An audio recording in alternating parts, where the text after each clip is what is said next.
May this day be blessed above all others, the day when you ceased to forget my existence and came here to tell me. First, let me thank you for humbling that arrogant fop with your sword yesterday, because he's the man whom a certain great lord infatuated with me. De Guiche? Was trying to impose on me as a husband. A husband only for the sake of form? I'm happy to know that I fought not for my ugly nose, but for your beautiful eyes. Then I wanted to tell you, but before I make my confession, give me time to see you again as I did in the past, when I thought of you almost as my brother. We used to play together in the park, beside the lake. Yes, you came to Bergerac every summer. You used to read for a sword in those days. And you used corn silk to make hair for your dolls. We played all sorts of games. And ate blackberries before they were ripe. You always did whatever I wanted. You weren't yet known as Roxanne. In short skirts, you were still called Magdalene. Was I pretty then? You weren't ugly. Sometimes you came to me with your hand bleeding from some accident, and I acted as if I were your mother, trying to make my voice stern. "What's this?" I'd say. "Have you hurt yourself again?" "Oh, even now! You've done it again!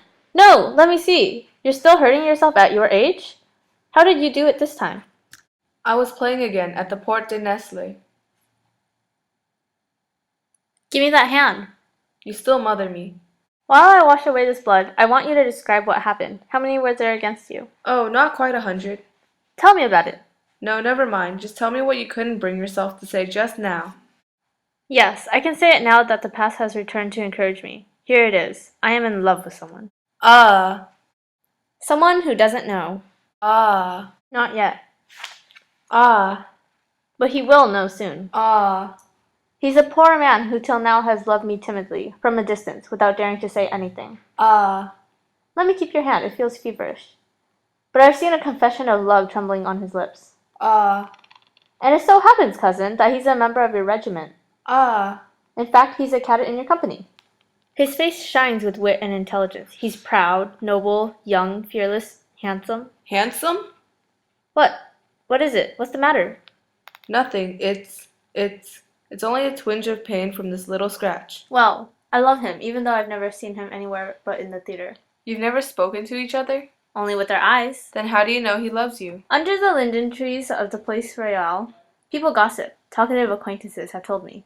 You say he's a cadet? Yes, in the Guards. His name?